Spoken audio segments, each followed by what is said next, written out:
So let's get started.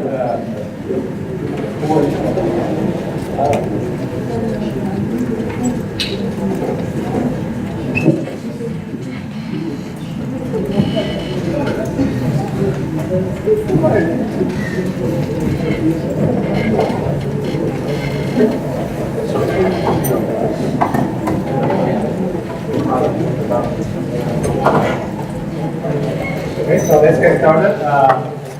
So it's a pleasure to warmly welcome and introduce Professor Edward Lee from the University of California at Berkeley, or UC Berkeley. Professor Lee is the Robert S. Pepper Distinguished Professor in Electrical Engineering and Computer Science at UC Berkeley, where he has been on the faculty since 1986. Most recently, he's the author of the book Plato and the Nerve, the creative partnership of humans and technology, published by MIT Press, and a number of textbooks and research monographs, and more than 300 papers and technical reports. Professor Lee has delivered more than 170 keynotes and other invited talks at venues worldwide, and has graduated over 35 PhD students. This research group studies cyber-physical systems, which integrates physical dynamics with software and networks. His focus is on the use of deterministic models as a central part of the engineering toolkits for such systems.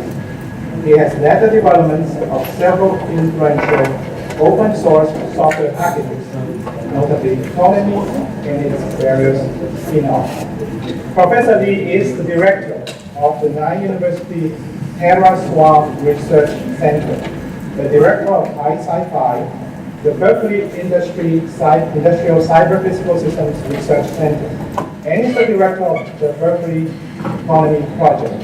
From 2005 to 2008, he served as the chair of the Electrical Engineering Division and then chair of the Electrical Engineering and Computer Science Department at UC Berkeley.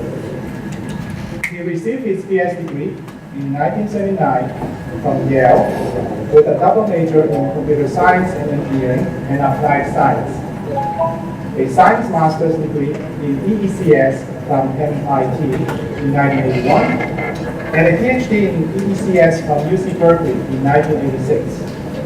From 79 to 82, he was a member of the technical staff at Bell Labs in Homedale, in New Jersey, in the Advanced Data Communication Laboratory. He's a co-founder of EDTI Inc., where he is currently a senior technical advisor and has consulted for a number of other companies. Professor Lee has received numerous awards, but let me just say, give you a few of them, otherwise I will spend 1 hour on this thing. So he's a fellow of the IEEE, was an NSF Presidential Young Investigator, won the 1997 Frederick Emmons Terman Award for Engineering Education, and received the 2017 Outstanding Technical Achievement and Leadership Award from the IEEE Technical Committee on the Real-Time System, TCRTS.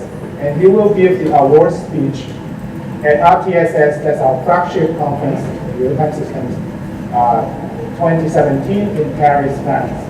So, warm welcome to Professor Edward Lee.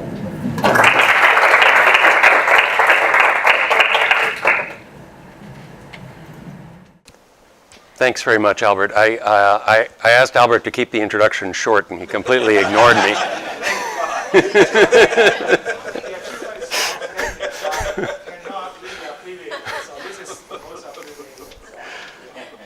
So, I thank you for leaving me a little time for my talk.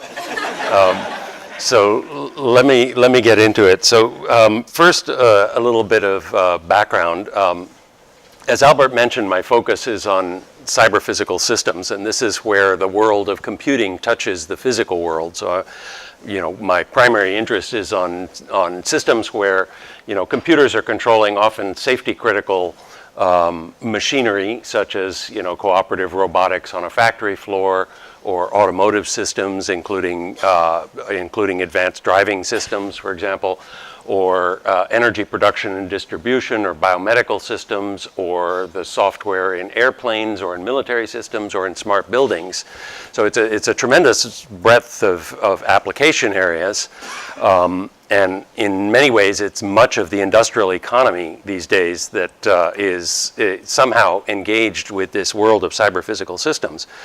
And yet, in some ways, the title of my talk, with its focus on determinism, seems a little bit at odds with this whole class of problems, because one of the properties of these kinds of systems is that they tend to be highly dynamic. They tend to operate in uncertain environments. And that uncertain environment situation, which I think is intrinsic in these problems, would maybe suggest that you shouldn't be focused on deterministic models, and in fact, should be embracing non-determinism, that we should in fact say, well, everything about the world is actually pretty unpredictable, and therefore we should design systems fundamentally based on that unpredictability. And so what I'd like to attempt to convince you of today is that that's probably not really the right approach. And I think that history is on my side in this regard, because I think that if you look at the most successful of our engineering enterprises, most of them really depend very heavily on deterministic models. And so what I'd like to do is try to convince you that the use of deterministic models in this context actually makes a lot of sense. So first, I have to address the question of what I mean by models. And so my interpretation of the word models is really very broad. It's a model is any description of a system that is not the thing in itself, to use Immanuel Kant's term. Okay, so the philosopher Immanuel Kant made the distinction between the thing in itself, some physical object out there in the world, and our mental perception of it, which is really quite separate from that thing in itself. Okay, well, a model is some description of this thing that is distinct from the thing in itself. And you can have all kinds of models, and in fact, in our engineering toolkit, we use models all the time. So this, for example, is a model, and it's actually a model in a modeling framework that was originally developed by Newton and Leibniz several hundred years ago. And this is just a description of Newton's second law, F equals ma, force equals mass times acceleration. Right? What it does is it gives the position of an object as a function of its velocity. It's the initial position plus the integral of the velocity. And then it gives the velocity as the sum of an initial velocity and an integral of the force scaled by the mass. So that's a model. That's a description of physical dynamics, and you might use it to describe some physical system like this one and understand how it behaves in the presence of a gravitational force or other forces that might be acting on it. Now, one of the key things about models is that it's really important to understand what modeling framework you're working with. So in this particular case, the modeling framework is calculus and Newton's laws, and there's a lot of assumptions in that modeling framework. I mean, before Newton, the notion of force was a very loosey-goosey kind of intuitive notion, right? And he actually sort of gave it a very definitive notion. He also used a very particular model of time. And it's a model of time that doesn't necessarily work very well in physics, at least in modern physics. But it certainly gave us some pretty useful models of dynamics like Newton's second law. Now, the fidelity of a model talks about how well the model and the thing being modeled match. And of course, models that are useful are ones that are faithful to the thing that they are modeling. If they're not very faithful, they're not going to be very useful. Now, one of the things that I'd like to point out right from the beginning is that engineers often confuse the model and the target. They think they're talking about the model, but actually they're talking about the thing being modeled, or they think they're talking about the thing being modeled, and actually they're talking about the model. And I think it's really important to actually understand, whenever you're making an assertion about a system, whether you're talking about a model of the system or the system itself. And one of my favorite expressions of this problem comes from Solomon Gulam, who was a professor at USC. who said you will never strike oil by drilling through the map. Okay, the map is your model of the desert, and if you confuse the model and the thing being modeled, you might do stupid things like this. Okay, so that's it's a situation where it's rather easy to understand the difference between the model and the thing being modeled, but in most engineering scenarios, it's actually much more difficult to keep them separate. So I'd like to also point out that in no way does this really diminish the value of the map. I mean, if you're going to hunt for oil and you do it without maps, you're really going to handicap yourself. You're going to not be able to do a very good job, and you're not going to be competitive. Okay? Now, some of the most valuable models that we have developed as humans are deterministic models. Now, what do I mean by a deterministic model? Well, a deterministic model is one where if you're given the initial state and you're given the inputs, the model defines exactly one behavior. Okay? That seems like a simple definition. It's actually not such a simple definition, though, because in order to make this definition rigorous, you have to define what you mean by state. What is the state? You have to define what you mean by inputs, and you have to define what you mean by behavior. And these things can be tricky to define, as I will show you with some concrete examples. And until you've defined them, you don't really know whether your model is deterministic. You have to define these things quite rigorously in order to know whether a model is deterministic. Now, my claim is that deterministic models have proved extremely valuable in the past. I want to say right up front, often when I talk about this, people who work on non-deterministic models or probabilistic models are immediately offended because they think that I'm saying that non-deterministic models and probabilistic models have no value. I'm not saying that. I will never say that. They do have value, okay? But what I am saying is that historically, some of the most valuable models that we have are deterministic models, all right? Now, in my title, I talked about Laplace's demon. So Newton's laws give a deterministic model of the physical world. Laplace did his work at the time when Newton's laws were in their heyday. People were wildly enthusiastic about the power of these laws. They were changing the thought processes of people and their understanding of physics in very dramatic ways. And Laplace pointed out that a natural consequence of these laws is that if you had what Laplace called a vast intellect, okay, an intellect which at a certain moment could know all the forces that set nature in motion, okay, then that vast intellect would be able to perfectly predict the future and would know everything about the past. So to put it succinctly, what Laplace was talking about is that if you could know the position and momentum of every particle in the universe at any instant in time, then the entire future of the universe would be known, and its entire past would be known. And that actually is a natural consequence of Newton's laws. That follows directly from Newton's laws, if that were true. So this vast intellect became known as Laplace's demon. Now, of course, in the early 20th century, quantum mechanics came along and threw a real wrinkle into this because it undermined this notion of state that Newton was talking about. But I quote Stephen Hawking, who says, in fact, well, I'll just read it to you because I love the way Stephen Hawking speaks. He said, "At first it seemed that these hopes for complete determinism would be dashed by the discovery in the early 20th century that events like the decay of radioactive atoms seemed to take place at random. It was as if God was playing dice, in Einstein's phrase. But science snatched victory from the jaws of defeat." I love that. By moving the goalposts and redefining what is meant by complete knowledge of the universe. So what Hawking is referring to here is that it's true that if you define the state of a physical system to be the position and momentum of the particles, it becomes non-deterministic under quantum mechanics. But if you redefine the state as the wave function, then the system evolves deterministically according to Schrödinger's equation. So depending on how you define state, you come up with a deterministic model or a non-deterministic model of the same system. Okay? This is a key point. The same system can be both deterministic and non-deterministic depending on the model that you construct of it. All right? Now, interestingly, so by the way, this means that in physics, the question of whether there actually is any chance in the world, any intrinsic randomness, is actually still an open question, okay? Quantum mechanics does not say that the world is random, that there is intrinsically chance. It simply doesn't say that, okay?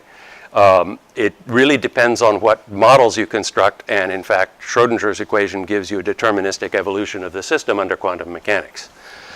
Now, this fellow, David Wolpert, in 2008 published a paper that showed that, in fact, Laplace's demon cannot exist. And the reasoning here is really quite fascinating to me, because he said, well, if you could create this vast intellect, which today we would think of it being a computer, right, you could feed it the state of the universe and it would predict the future of the universe, well, this computer would have to exist in the very physical world that it's predicting.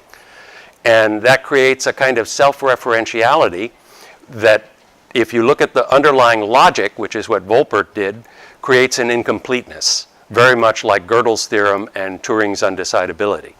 Okay? This same kind of self-referentiality that leads to incompleteness of formal logics in Gödel's theorem and incompleteness of our understanding of computer programs in Turing's thesis leads to the inability to create Laplace's demon because it would have to exist in this physical world that it predicts. So obviously, this question of determinism in the physical world is a gnarly one, and it's still open, okay? Does it make sense for us to be talking about whether the physical world is actually deterministic? Well, my claim is actually it doesn't even make sense to make a statement like that. It makes no sense to say that the physical world is deterministic or the physical world is non-deterministic. Why? Well, I'm going to cite a principle that I've named after Hermann Kopetz because I learned it from him. I don't think he did not invent this principle. In fact, I found it codified in other sources long before I heard him articulate it, but I learned it from him, and I actually learned it at the breakfast room of a small hotel in Vienna when, you know, I had gone there for a conference and came down for breakfast bleary-eyed and jet-lagged, and the place was packed. There was no place to sit. I couldn't find a table. And I recognized Herman, and he was sitting by himself, and so I asked if I could join him. And we got into a conversation, and he told me this, which I paraphrase because I don't remember his exact words, but basically he said, many properties that we assert about systems, determinism, timeliness, reliability, are in fact not properties of the system, but rather properties of a model of the system, okay? This is an instance of our tendency to confuse the model and the thing being modeled. If we assert something about the physical world being deterministic, my claim is that assertion makes no sense. We can only talk about a model of the physical world and whether that model is deterministic, okay? So if we accept this, we need to put aside statements like, this system is deterministic, or this system is reliable, or this system is safe, or I've proved this system correct. None of those statements make sense. All you can do is make those kinds of assertions about models of your system, all right? So put another way, another one of my favorite quotes comes from a book by Box and Draper, a fairly influential book on models, where Box and Draper said essentially all models are wrong, but some are useful. Okay, so this changes the focus of modeling from trying to determine whether a model is true to trying to determine whether a model is useful. Okay, and to me that's a much more productive focus, and our use of models should be based on the usefulness of models and not their truth. So is Newton's law true?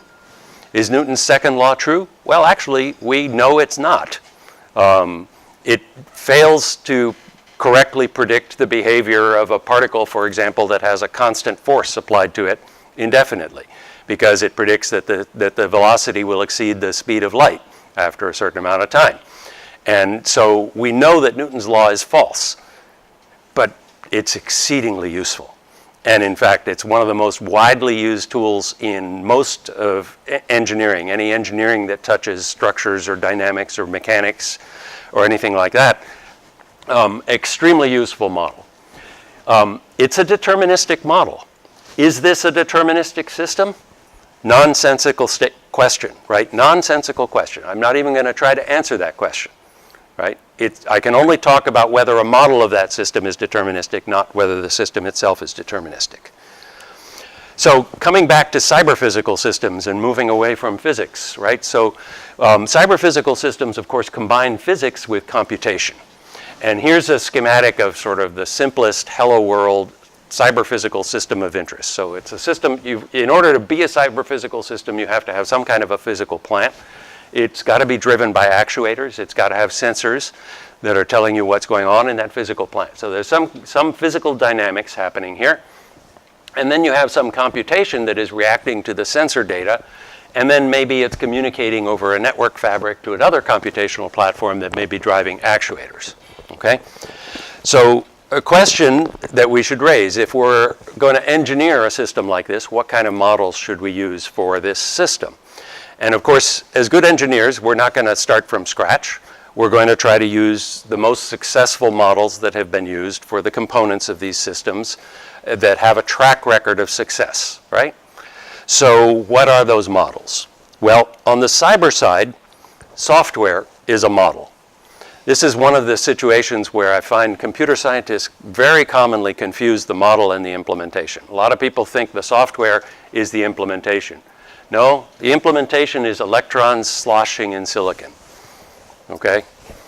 The program that you construct is a model of how you should regulate the sloshing of electrons in the silicon, right? But ultimately, the implementation is always going to be sloshing electrons in silicon, right? There's an implementation in some physical system, and there's some model of what that implementation should do in the form of a program. Now, are programs deterministic? Well, a lot of them are not, but many of them are. And in fact, every programmer relies very heavily on at least some pieces of their program being deterministic. Single-threaded imperative programs are deterministic models. If you define a procedure, for example, in C, you clearly have defined the inputs. There's the input definition, okay? A 32-bit bit pattern. You've defined behavior. The behavior is transformations of bits as this thing gets executed, okay? So you've defined inputs, you've defined behavior, you can define initial state in the program, and a single-threaded imperative program will give you exactly one behavior given the inputs, okay? That's a simple fact. It's a fact of every widely used programming language today.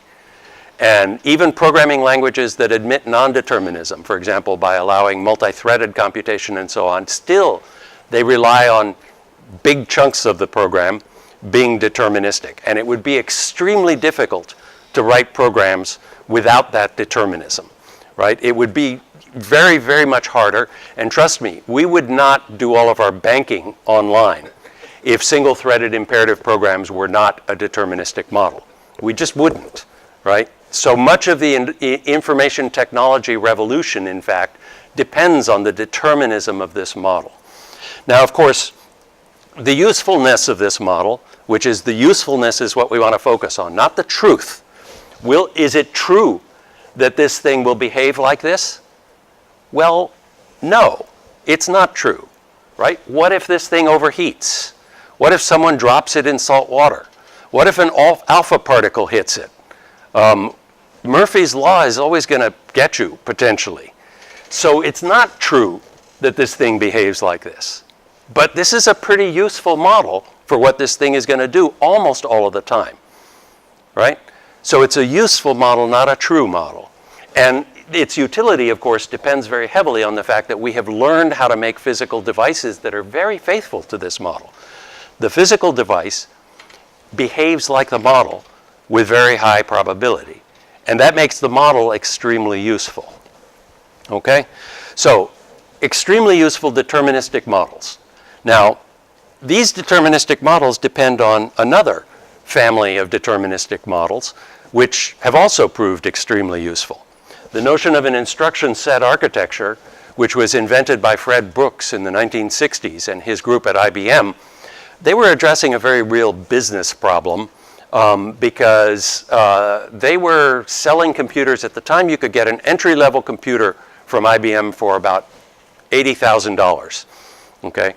That probably had 4K of memory, okay? $80,000. You would run payroll on it for your company, and your company would grow, and the computer was no longer big enough to run the payroll for your company, so you would have to upgrade, but there was an enormous price that you would pay in upgrading because all of the software that you had written for the computer that you had wouldn't run on the new computer, okay? So Fred Brooks and his group invented this layer of abstraction that they called an instruction set architecture and developed the IBM 360 instruction set architecture. And it is a deterministic model of what the hardware does. It's a set of instructions and a very clear articulation of what is the input, what is the behavior, and what is the state. And with those three definitions, an instruction set architecture gives you a deterministic execution of every program, okay? So extremely useful deterministic model, and in fact, today's instruction set architectures look remarkably like Fred Brooks' IBM 360 instruction set architecture. It's really surprising how little has changed at this level since the 1960s. Now, the implementation of instruction set architectures depends on yet another very, very powerful deterministic model, synchronous digital logic. But I like this particular modeling framework because a lot of computer scientists assume that concurrency is the same as non-determinism, okay? It's not. Synchronous digital logic is a highly concurrent model of computation, right? You define behaviors in terms of logic gates, all of which are operating simultaneously. Highly concurrent model of computation, okay? It's clocked so that you have latches that are reading results, and it is a deterministic model of computation. The determinism of this model of computation accounts for our ability to create things like this. This is a picture of a piece of a wafer from an Intel fab for an Intel Haswell quad-core processor. So the die right here, one of these rectangles here, is about 1.7 centimeters squared, so roughly a little less than a centimeter wide, a little less than 2 centimeters long, okay? It's got 4 cores plus a GPU in it, plus some memory and some other random logic. There are 1.4 billion transistors on one of these dies, okay? This thing was designed entirely using models and then fabricated in a fab, and it worked the first time. 1.4 billion transistors, and the very first physical realization of the model worked. That is because of the determinism of this model of computation. If this were not a deterministic model of computation, there's no way you could design a 1.4 billion transistor chip and get it working the first time. So deterministic models have proved extremely useful. Again, let me reiterate, that doesn't mean non-deterministic models are useless, right? It just means that our track record with deterministic models is spectacular, right? The information technology revolution has really leveraged the determinism of these models enormously. Now, what about the physical side? Those were all cyber side models. Well, in the physical side, we also use deterministic models. Differential equations to describe dynamics are, in fact, deterministic models. And in fact, engineers will use these even to analyze for behaviors under uncertainty.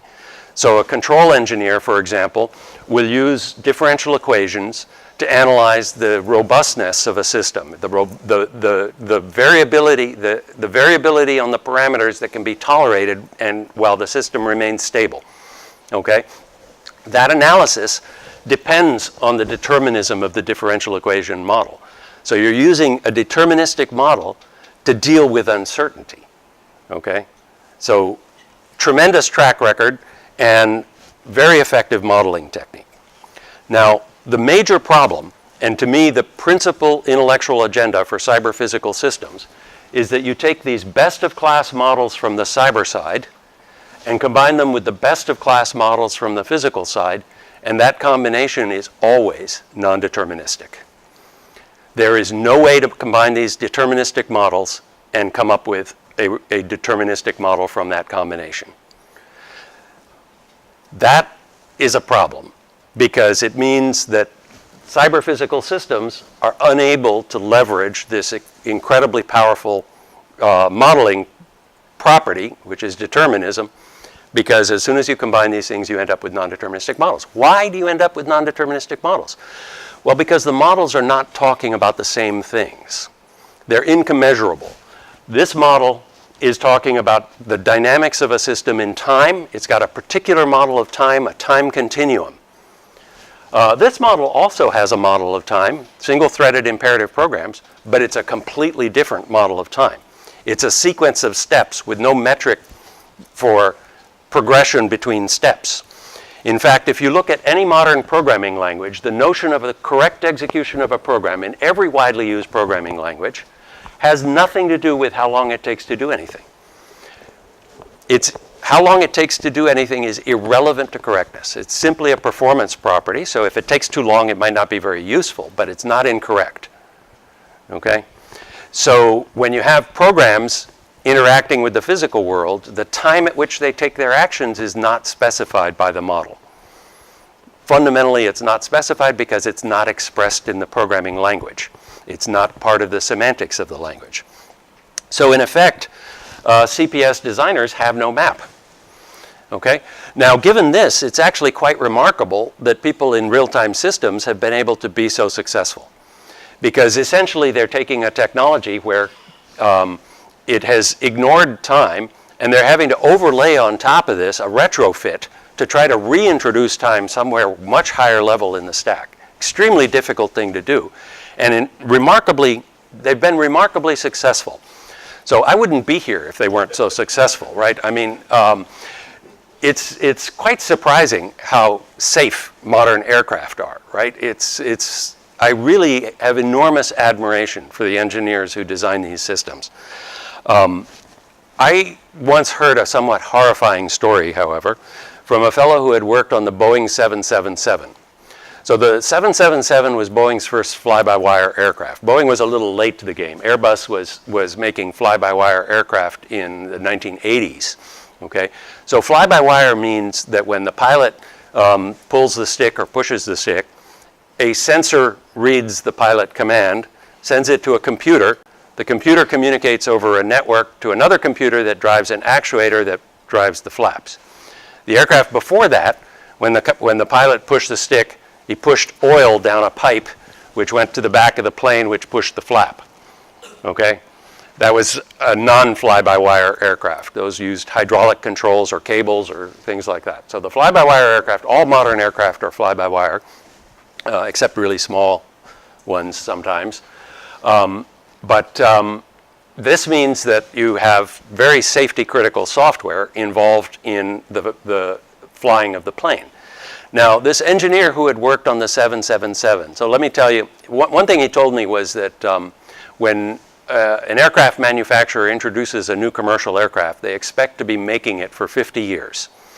That surprised me, but it's still true. The 777 started flying in 1995, and you can buy one today from Boeing, okay, and they will deliver it sometime next year, and people are buying them, okay. The 777 is still selling, and so the 50 years will expire around the year 2035, okay. Well, that's when they expect to not be making it anymore.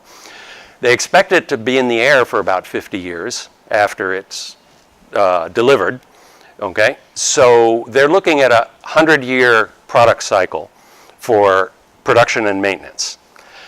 This engineer who worked at Boeing told me that Boeing bought all of the microprocessors that they expect to use for 100 years in 1993. Okay? A Boeing 777 that rolls off of the production line in the year 2035 will use microprocessors that were made in 1993 for the flight control system. This, as a computer scientist, this is a profound embarrassment to me. Right? Does this mean we have forgotten how to make microprocessors and they knew how to do it in 1993 and we've forgotten how to do it? No. It has to do with certification. Certification is a really big part of it, but the certification is not an irrational process. Right? The real reason is that our modern microprocessors are perfectly capable of executing the code correctly. But that's not enough. Executing the code correctly will not tell you how it's going to behave as a cyber-physical system. Correctness is not sufficient. Okay? So that's a problem. In effect, you know, we have all these wonderful layers of abstraction, right? Microprocessor architectures, instruction set architectures, bytecode, programming languages. All of the purpose of these layers of abstraction are to hide you from the details below. So when you write a program in Python, do you really care about the synchronous digital logic design that's going to execute that? No, you don't, right? And the whole purpose of these layers of abstraction is to ensure that you don't have to care. All of those layers of abstraction failed for those aircraft designers, okay? In effect, they weren't designing with models at all. They were designing a system in silicon and wires, and they completely, the system design is the thing in itself. It's not a model of the system in it. It's not a model of the thing in itself. It's the thing in itself. That's what got certified, was the thing in itself, not the model, okay? And that's the reason that they can't change the microprocessors, because in fact, we have no assurance that the microprocessors are going to work. In fact, I can assure you that they won't, okay? You drop in a modern microprocessor in place of one of those 1993 microprocessors and have it run the same code, that plane will crash, okay? Almost certainly. So determinism, really? Maybe we should just say, oh gosh, you know, you can't know anything about the physical world. Let's just give up on determinism, and Murphy's Law is going to get us every time anyway. Let's just, why don't we design the aircraft flight control system using machine learning algorithms, right? We'll just feed it lots of data from the sensors and have it figure it out, right? Well, I don't know. That sort of bothers me, right? I kind of have my doubts. So what really is the value of models? Here's maybe the real takeaway from this talk is this one slide. So if you're a scientist, the value of a model lies in how well its behavior matches that of the thing in itself, the thing being modeled, okay? I don't think anyone would dispute that. But if you're an engineer, the value of the physical system lies in how well its behavior matches that of the model. The roles are reversed, okay? If I give you a piece of silicon that doesn't behave like that synchronous digital logic design, that piece of silicon is junk. That doesn't say there's something wrong with the synchronous digital logic design. It's the thing in itself is junk, right? So it's, for engineering, it's incumbent on the physical system to match the model as much as the model to match the physical system. Scientists, poor scientists, they're just, you know, they're given the systems, whereas engineers actually are creating the systems. That's a completely different story, right? We can create systems to match models. This is a very different use of modeling. Now, of course, engineers use models in the scientific way, and scientists use models in the engineering way, but both engineers and scientists almost never understand which of these they're doing, okay? And they should understand that, because they're very different uses of models. And the style of modeling should depend on whether you're using it in this way or in this way. And you're probably going to use different models if you're using it in this way than in this way. So put another way, you know, a scientist asks, can I make a model for this thing? And an engineer asks, can I make a thing for this model? So here's a model of Newton's cradle. You can tell it's a model because it's just too perfect. You know, it just won't do. And here's a Newton's cradle that I bought on Amazon for $6, including shipping. And it's a piece of crap, right? I mean, look at this. So model fidelity, right? So to a scientist, the model is flawed, right? To an engineer, the realization is flawed. And I'm an engineer. I should have been willing to spend more than $6 and get a better version of this model. I mean, that thing is a piece of junk, right?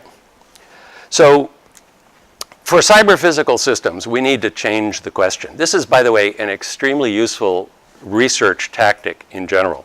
If you don't have an answer for the question, change the question, okay? So the question should not be whether deterministic models can describe the behavior of cyber-physical systems with high fidelity. If you ask that question, I would have to say the answer today is no. Deterministic models cannot describe the behavior of cyber-physical systems with high fidelity. But I contend that this is the wrong question. The question we should be asking is, can we build cyber-physical systems whose behavior matches that of a deterministic model with high probability? And I am convinced the answer to this question is yes. In fact, I know the answer to this question is yes, and I wouldn't be here today if the answer to this question weren't yes, because I flew here on a fly-by-wire aircraft, right? And that's an example of a cyber-physical system that matches the behavior of a deterministic model with very high confidence. And so we know we can do this. And we know we can do it even with crappy engineering tools that we've given these guys. We haven't given them any maps to work with, and they can still do it, right? Which is quite remarkable. Think what they could do if we gave them better modeling frameworks, right? It would really, could be quite dramatic. Determinism, really, what about resilience and adaptability? Well, of course, Murphy's Law is going to get you. It's a fact, right? So deterministic models don't eliminate the need for robust, fault-tolerant designs. Of course not. Stuff will go wrong, even if you have a deterministic model. In fact, my contention is that deterministic models enable robust, fault-tolerant designs because they make it much clearer what it means to have a fault. If you have a model that defines one behavior, anything that deviates from that one behavior is a fault. You can now detect faults. Faults will occur. You now have a very clear definition of what a fault is, so you can build into your system detection and reaction and adaptation to faults.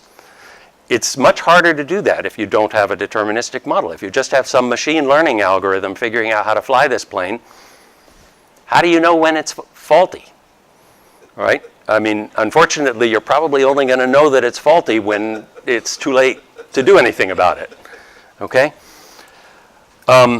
So in the past, when I've talked about this, I have then switched gears to trying to convince you that there are, in fact, useful deterministic models for cyber-physical systems. We've had research projects at Berkeley that show that this actually can be done. The TIDES project, for example, gives a model for distributed real-time software that is a deterministic model for computers over networks interacting with physical devices, okay? It's a deterministic model, and we know we can realize it with high confidence, okay? Never perfect. No model can be realized perfectly in the physical world, but we know we can realize it with high confidence. Similarly, we have another project where we've re-examined Fred Brooks' notion of instruction set architectures and reintroduced the notion of timing back into the instruction set architecture. So the underlying silicon, synchronous digital logic, is capable of very, very tightly controlled timing. It can do extremely precise, nanosecond precision timing with very high repeatability and reliability. As soon as you get to the software level, you can't do anything anywhere near nanosecond precision. In fact, you typically lose 6 orders of magnitude in precision immediately when you move to software from hardware. And 6 orders of magnitude is about 20 years of Moore's law, right, that you give up right there at the instruction set architecture level because the ISA has no semantic notion of time. And we've shown that you can regain that semantic notion of time at the instruction set architecture, and you can write software with repeatable nanosecond precision timing. So I could spend my remaining 15, 20 minutes talking about these projects, but in my experience, that has never been effective because people are still skeptical about determinism. And so I'll fuel that and say, yes, determinism has its limits, okay? So instead of telling you that we can actually do this, let's talk about what the limitations are, all right? So yes, determinism has its limits. One of them is simply complexity. So here's a picture of a model, happens to be a physical model, of an Airbus A350, which is Airbus's most recent product line, okay? I took this picture in Toulouse at one of their facilities, and I should have included it in the picture frame, but right below the frame was a sign that said, "No photography allowed."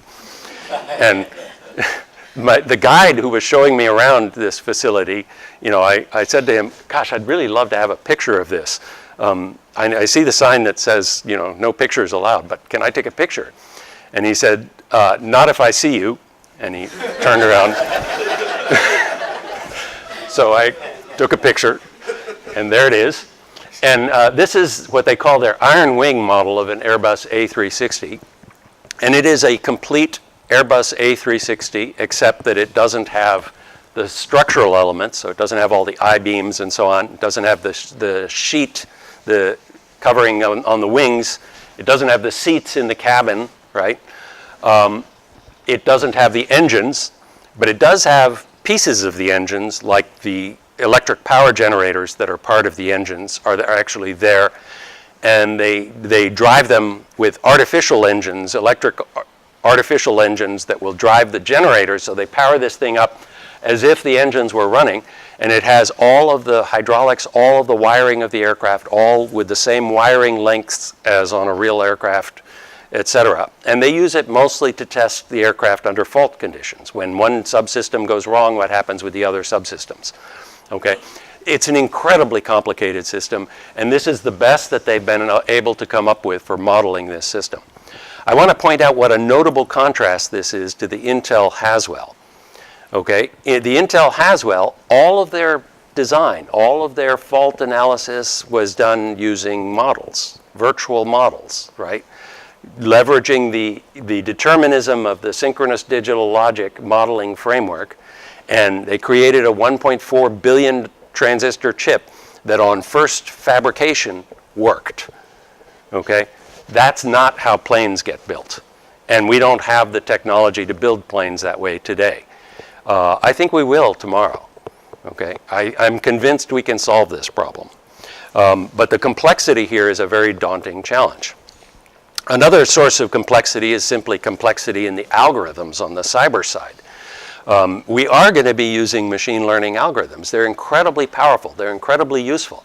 We're also going to be using non-deterministic or probabilistic algorithms like randomized search algorithms, for example. These things have very complex behaviors and therefore may not be so suitable for deterministic modeling. Another limitation in deterministic modeling is that you can't construct deterministic models of things you don't know. Okay? So there are going to be things you don't know. There's always uncertainty involved. So how are you going to handle uncertainty? Well, interestingly enough, we have very good tools for handling uncertainty.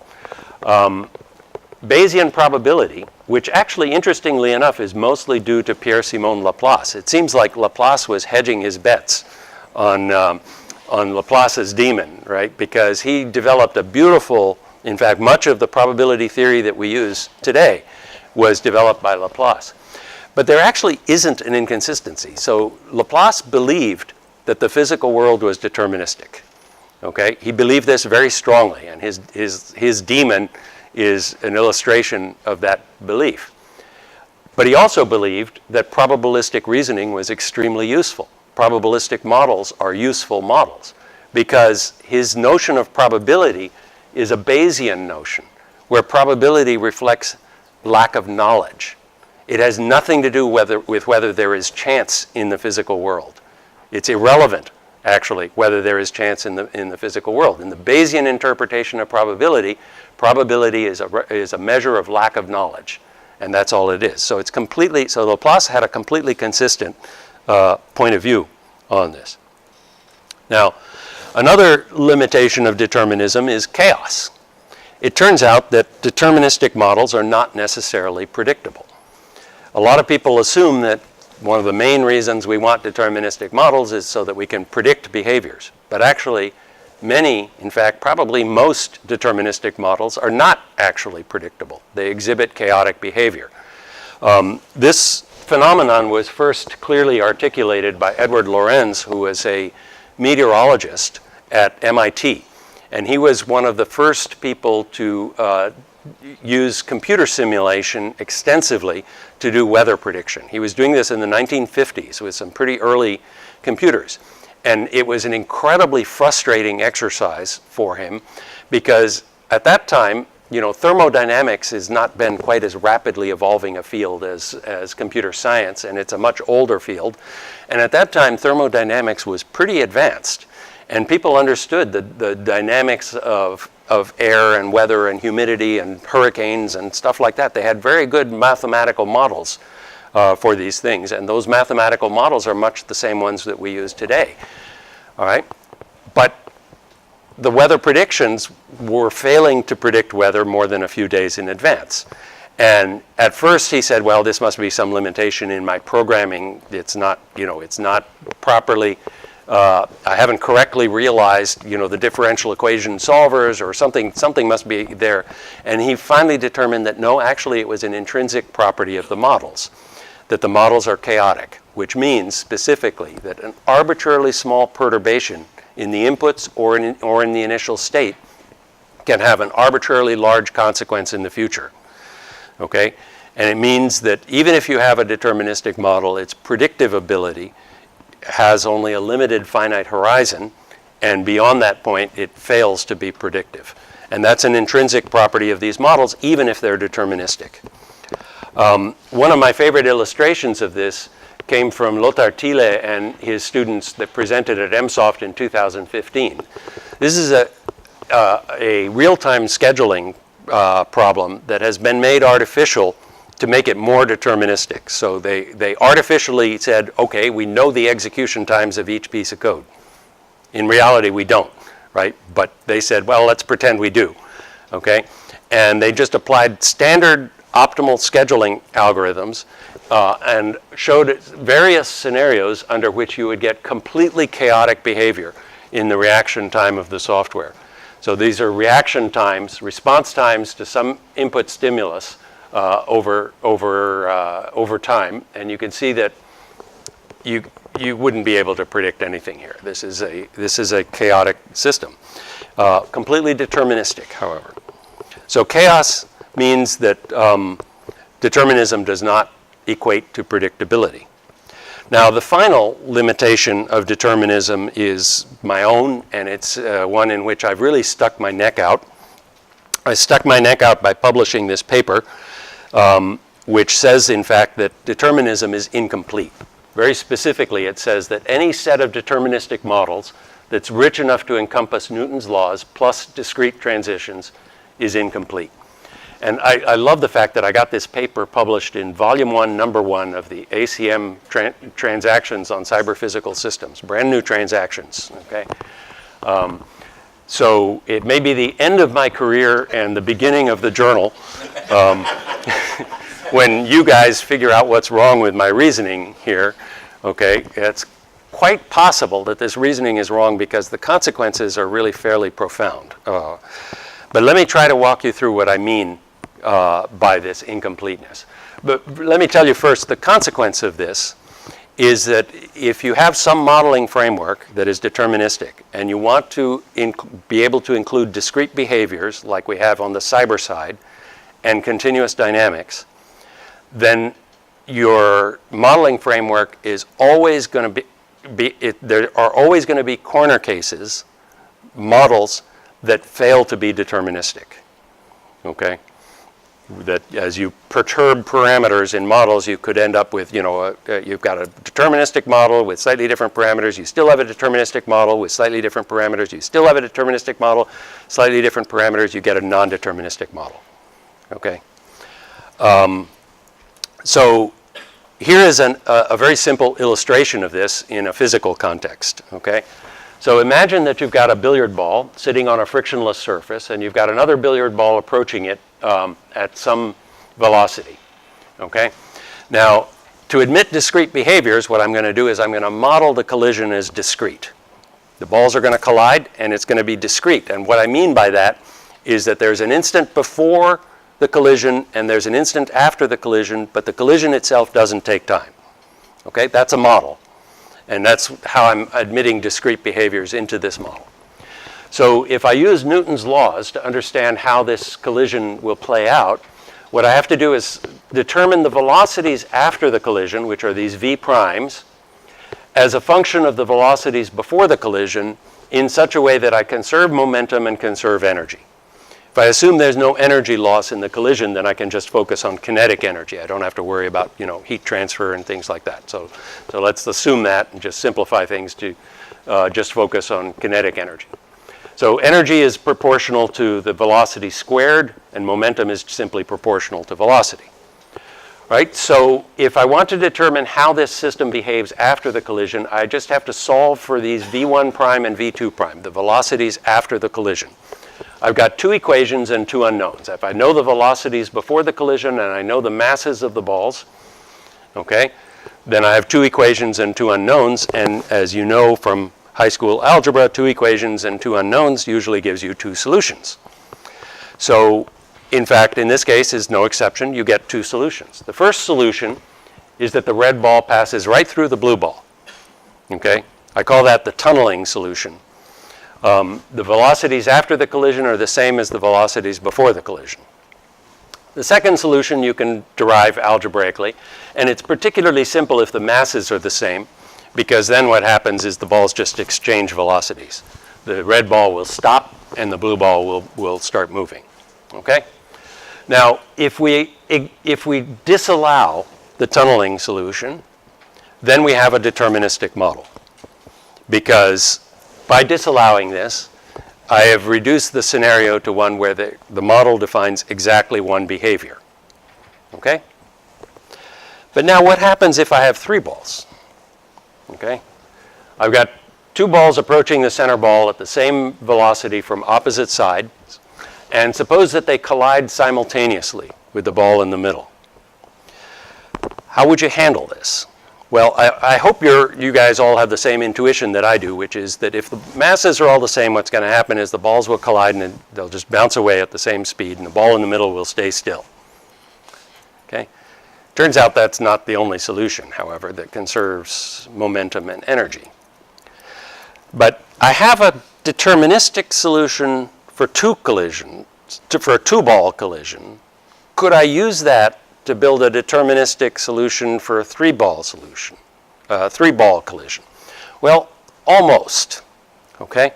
So one strategy that I could use is I could arbitrarily pick one of the two collisions to handle first.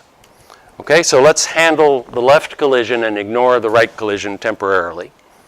So we just say, all right, let's say there's a two-ball collision right here, and the velocities after the collision can be derived deterministically, and they will result in the red ball stopping and the blue ball moving, assuming all the masses are the same. Okay?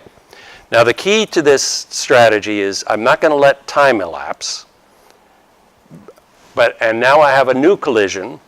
And again, it's a two-ball collision.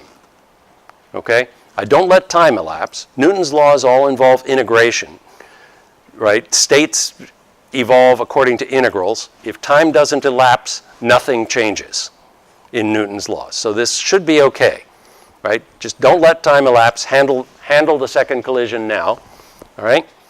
And we handle that. It's a two-ball collision, so we have a deterministic solution. The balls exchange momentums. And now I have a third collision, and again, I don't let time elapse. I handle that third collision deterministically, and sure enough, the two balls move off at the same velocity if they all have the same mass. However, if the masses of the balls are not the same, then the solution depends on which of the two collisions I handle first. Now, I first discovered this when I actually wrote some software that was trying to do hybrid system modeling. So it was trying to do differential equation solving together with discrete events. And I was convinced there was a bug in my software because there's no way that Newton's laws could be giving me two different solutions here. If time doesn't elapse, an integral doesn't change. Okay, an integral over time doesn't change. So why would Newton's laws have given me different solutions depending on which collision I handled first? The answer is that there are actually an infinite number of solutions that conserve momentum and energy if the collisions are simultaneous, okay? If the collisions are not simultaneous, by any even tiny amount, if they're 1 picosecond different, then the model is completely deterministic. No matter how small the time difference between the collisions, you have a deterministic model. But when the time difference between collisions hits 0, you get an infinite number of possible behaviors. That is weird, okay? And I've shown in this paper that that's actually an algebraic incompleteness in the set of models. That you can construct a sequence, a Cauchy sequence of models. If you like the math, you'll understand what I'm saying. You can construct a Cauchy sequence of models whose limit point, every model in the sequence is deterministic and the limit point is not. So if you consider the set of models to be the deterministic models, that set is algebraically incomplete. It doesn't include its own limit points. Now here's a really interesting observation, which is that this seems to connect with the Heisenberg uncertainty principle. And this idea, actually, I first got from my mom. I was telling her about this weird thing that I had discovered about colliding billiard balls over dinner. And she says, that sounds like the Heisenberg uncertainty principle. And I practically fell over my chair because she's a musician and she's 84 years old. And I said, what did you just say? And she had been, it turns out she was in the middle of reading a book called Quantum Mechanics for Dummies. And she saw the connection. And I had not seen that connection. And the connection is really interesting because the Heisenberg uncertainty principle says you cannot simultaneously know the position and momentum of an object to arbitrary precision. And when I'm talking about simultaneous collisions and I'm modeling them as discrete, okay, then I am requiring these things to be known to arbitrary precision. So it may seem weird to be invoking a Heisenberg uncertainty principle on a macro problem, but it's actually not weird if you're allowing discrete behaviors, because discrete behaviors intrinsically have infinite precision, okay? So it could be that the Heisenberg uncertainty principle is nature's way of dealing with this incompleteness of determinism. So again, no matter how small the time difference between the collisions, model is deterministic. It's only in the limit when the collisions become exactly simultaneous that you get non-deterministic models. Now, there's a couple of ways you could address this problem. One way is if you come at it from the physics side, you could say, well, those computer scientists are all crazy. Nothing in the world is discrete. Everything's continuous. So let's just get rid of discreteness and disallow it. And you can do that with the ball collision problem. I don't want to do that because that throws out all of the cyber side of cyber physical, right? But with the ball collision problem, you can do it, but you get chaos, okay? So you can come up with a deterministic model, but it's a chaotic model that is arbitrarily sensitive to your initial conditions, okay? You could come at it from a different direction. The physicists, actually, a lot of physicists these days actually have taken the opposite tack, that continuums don't exist. The entire physical world is actually discrete, in which case this incompleteness problem actually becomes worse, not better, all right? But I've shown in this paper that if you exclude discrete behaviors, you also have to reject causality. You have to be able to admit systems where stuff happens where there is no cause, okay? And I have an example from the circuit world that shows that that you do in fact have to reject causality in order to reject discreteness. But it's a little too technical to go in now, so I think I'll just summarize what I've said so far. So what I've said is deterministic models are extremely useful. Combining our best deterministic cyber models with our best deterministic physical models today yields non-deterministic models. Deterministic models with faithful implementations exist for cyber physical systems. Deterministic models aren't always possible or practical due to complexity, unknowns, chaos, and incompleteness. So determinism is a powerful tool. You should use it if you can, back off only when you can't. And finally, a little plug for my book. Some of these, at least the more philosophical stuff, in fact, almost everything I talked about is talked about in this book at a fairly high level. It's an attempt to describe it for a general audience. I don't know if I was successful. There are, in fact, 12 equations in the book, which may reduce the readership very significantly, but hopefully not in this audience. Thank you very much. We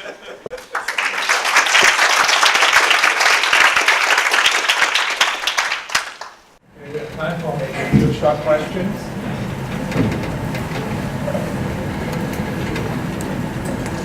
Anyone? 10 seconds? 9? It's a real time bomb. Maybe ask a question. You are ignoring the geometry of the problem. That also makes a lot of difference, right? Yeah, in the billiard ball problem, I reduce it to a one-dimensional problem, which makes it much, much easier. When you think of billiard balls in 3 dimensions, the problem gets really interesting. You made an example of how we can reduce the system from a model, and it works in the case of the transistor chip, but not so much, it wouldn't work so much in the case of the airplane because of the complexity. So I was curious where you draw the line, especially if there seems to be such a like difficult to determine connection between the model and the system. It seems almost like up to chance whether it's going to work or not. Yeah, you raise a very good question, and honestly, it's a question I don't know the answer to, because I think I harbor the instinct that we will get good virtual prototyping methods for cyber-physical systems. I know we're not there, and I also know we're not close, okay? So how it actually plays out is a little hard to predict, but you raise a very good question. It's, we'll have to stick around and keep working at it.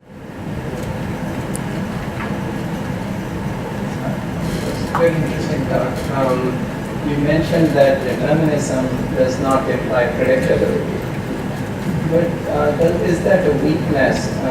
The real world might be chaotic and might be unpredictable. The model should do, try to do what the real world does. So maybe the model is doing exactly the right thing by being chaotic and unpredictable. So why is that negative for Yeah, that's a very good question. It's not, I wouldn't say it's a negative for determinism, it's a limitation of deterministic models. And you're right that it doesn't imply that the models are wrong, all right? Well, actually it does, because everything implies that the models are wrong, because all models are wrong, right? So the models are wrong, but they're still useful, right? I mean, if you look at weather models, for example, these models of the thermodynamics of the atmosphere are very, very good models of the thermodynamics of the atmosphere. They happen to be chaotic, which means that we're not really able to predict more than a few days in advance the fine-grained weather patterns, but that's a reflection of a real property of the physical system, which you're exactly right about that.